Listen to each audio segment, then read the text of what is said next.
Manukota మహాధర్నాకు BRS పిలుపునివ్వడంతో సర్కార్లో వణుకు పుడుతోంది. ఇప్పటికే మహాధర్నాకు అనుమతి నిరాకరించిన సర్కార్ మహబూబాబాద్లో భారీగా పోలీసులతో పహారా ఏర్పాటు చేసింది. జిల్లా వ్యాప్తంగా 144 సెక్షన్ విధించారు. ఎక్కడికక్కడ పోలీసులు పహారా కాస్తున్నారు. దీంతో ప్రజలు రోడ్డు మీదకు రావాలంటేనే భయపడుతున్నారు.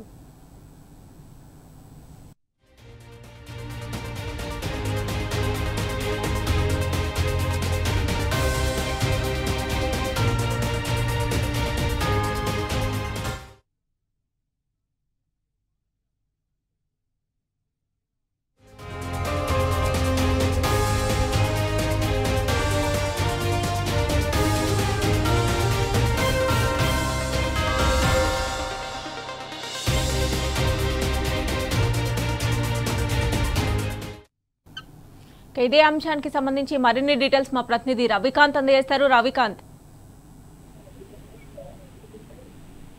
మమత, ఒక నిర్బంధం అయితే మానుకోట జిల్లా వ్యాప్తంగా కొనసాగుతున్న పరిస్థితి మనం స్పష్టంగా చూస్తా ఉన్నాము.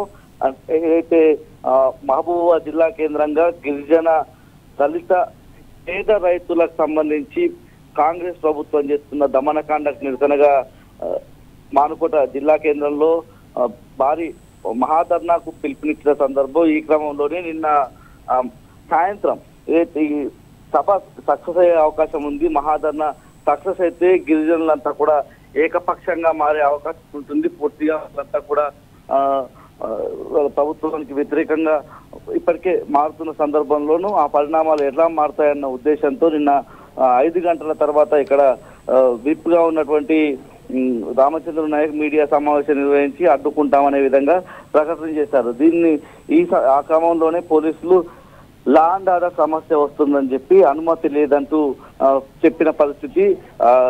ఈ క్రమంలోనే ఏదైతే జిల్లా ఎస్పీ ఆఫీస్ కి బీఆర్ఎస్ నాయకులంతా కూడా వెళ్లి పర్మిషన్ ఎట్లాగైనా ఇవ్వాలి, ఇది శాంతియుత ధర్నా, గిరిజనుల పక్షాన కొట్లాడేది, దళితుల పక్షాన, పేద ప్రజల పక్షాన కొట్లాడే ధర్నా శాంతియుతంగా చేస్తామన్నటువంటి అంశాన్ని కూడా చెప్పినప్పటికీ దాదాపు రవికాంత్ ఇలా 144 సెక్షన్ విధించడంపై ప్రజలేమంటున్నారు? పూర్తిగా ప్రజలు బయటకు వచ్చే పరిస్థితి కనిపించడం లేదు. అంత రోడ్లంతా కూడా నిర్మానుష్యంగా కనిపిస్తా ఉన్నాయి. ఎక్కడికక్కడ పోలీసు పహారా కనిపిస్తా ఉంది. జిల్లాకు వచ్చే 4 దారులు కూడా పూర్తిగా పోలీస్ దిగ్బంధంలో ఉన్న పరిస్థితి కనిపిస్తా ఉంది. ప్రజలు ఇంత నిర్బంధం ఎందుకు అన్నటువంటి ప్రశ్న ప్రజల నుంచి వ్యక్తమవుతా ఉన్న స్పష్టంగా మనకు అది కనిపిస్తా ఉంది. ఈ ఉదయం అయితే స్కూళ్ళకు వెళ్లాల్సి ఉంటుంది పిల్లలు. అంటే ఏ నలుగురు కలిసి వెళ్ళని పరిస్థితి. కాలేజీకి వెళ్ళే పిల్లలు ఉంటారు, వాళ్ళ విద్యార్థులు అంతా కూడా కాలేజీలకు వెళ్తా ఉంటారు, స్కూళ్ళకు వెళ్తా ఉంటారు, ఉద్యోగాలకు వెళ్లాల్సిన వాళ్ళంతా ఉద్యోగాలకు వెళ్తా ఉంటారు. వాళ్ళంతా కూడా రోడ్లపైకి రావాలంటేనే భయపడిపోయే పరిస్థితి మనకు కనిపిస్తా ఉంది. పూర్తిగా ఈ అక్రమ నిర్బంధాన్ని ఎందుకనే విధంగా ఒక ప్రశ్న అయితే తలెత్తుతా ఉంది. Mamata. Right Ravikanth, thanks for updates.